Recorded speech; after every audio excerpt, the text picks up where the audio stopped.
Assalamualaikum warahmatullahi wabarakatuh. Perkenalkan, nama saya Olivia Audianoviska, NIM 20022002400. Saya dari Prodi S1 Manajemen semester 4 kelas S. Ini saya akan mempresentasikan 5 materi UAS. Materi pertama yaitu strategi SCM. Di dalam strategi SCM terdapat 5 tantangan utama supply chains. Ada growing product offerings, yang kedua ada growing dependent on external supplier, yang ketiga ada growing subcontract content, yang keempat ada growing needs in supplier management, dan yang terakhir ada growing cost challenge. Selain stage-related supply chain challenge, terdapat juga supply chain strategi key inisiatif. Ada 3 inisiatif utama. Pertama ada transisi organisasi, yang kedua ada proses integrasi bisnis, dan yang terakhir ada global supply chain development. 7 strategi SCM yang perlu dilakukan. Strategi pertama yaitu supply chain management untuk optimasi distribusi. Yang kedua, mengetahui tantangan internal supply chain manajemen perusahaan. Yang ketiga, bernegosiasi dengan banyak pemasok. Yang keempat, mengembangkan hubungan kemitraan. Yang kelima, melakukan integrasi vertikal. Yang keenam, membangun virtual company. Dan yang terakhir, mengoptimalkan jaringan IT terlibat. Materi kedua ada kinerja supply chain management. Kinerja SCM merupakan sebuah kinerja tentang aktivitas yang berhubungan dengan arus barang, informasi, dan dana dari pemasok sampai dengan konsumen akhir. Tujuan mengukur kinerja SCM, tujuan utamanya yaitu untuk melakukan pengendalian dan monitoring, mengomunikasikan tujuan organisasi ke fungsi-fungsi pada rantai pasokan, mengetahui di mana posisi relatif terhadap pesaing maupun terhadap tujuan yang hendak dicapai. Lalu bagaimana cara mengukur kinerja SCM? Salah satu cara untuk mengukur kinerja SCM adalah dengan menggunakan metode SCORE atau Supply Chain Operation Reference sebagai model pengukuran kinerja supply chain pada lintas industri. Ketiga, yaitu The Future of SCM. Dalam materi ini terdapat hakikat rantai pasokan. Hakikat rantai pasokan merupakan jaringan organisasi bisnis yang menyangkut hubungan ke hulu atau upstream dan ke hilir atau downstream dalam proses dan kegiatan berbeda yang menghasilkan nilai yang berwujud dalam bentuk barang dan jasa di tangan pelanggan akhir. Manajemen rantai pasok terjadi dalam 4 tahap. Tahap pertama yaitu tahap kemandirian dan tidak tergantung satu sama lain.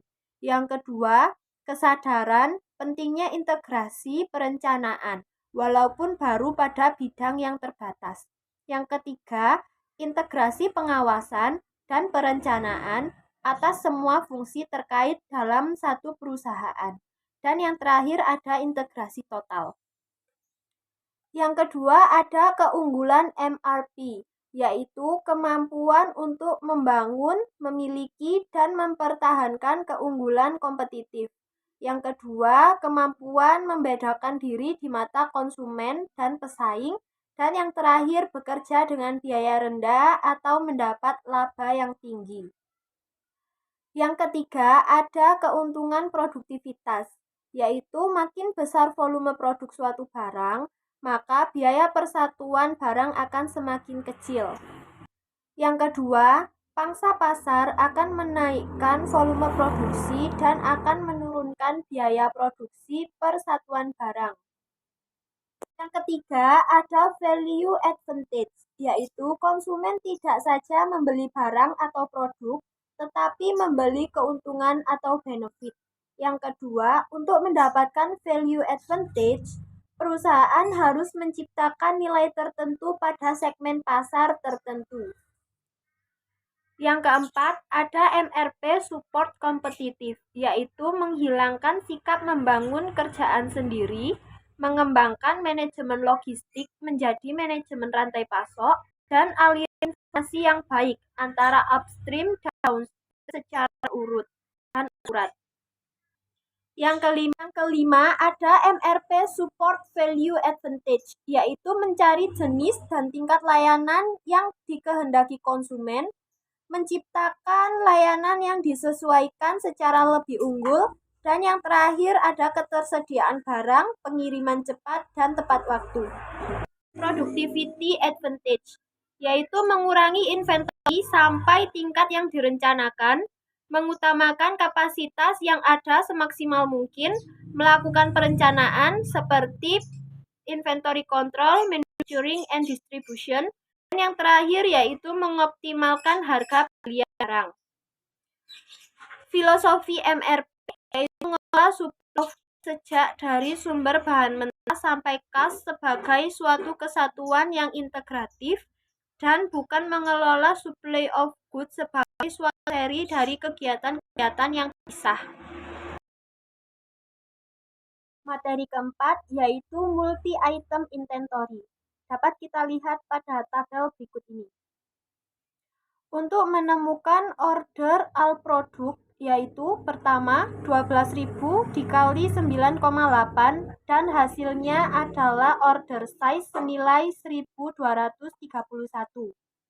Kemudian untuk menemukan order cost, yaitu 9,8 dikali $1.000 ditambah $4.000. Lalu untuk menemukan holding cost, yaitu dengan order size 1.231 dibagi 2 dikali $500 dikali 20%. Dan untuk menentukan total cost yang terakhir, yaitu dengan order cost ditambah holding cost, dan hasilnya adalah 110.288. Materi terakhir yaitu single item inventory. Mari kita lihat tabel berikut ini. Untuk menemukan optimal order quantity, yaitu dengan rumus Excel SQRT buka kurung 2 dikali D dikali K dibagi H. Lalu untuk menemukan total variable cost, yaitu menggunakan rumus Excel annual setup cost ditambah annual holding cost.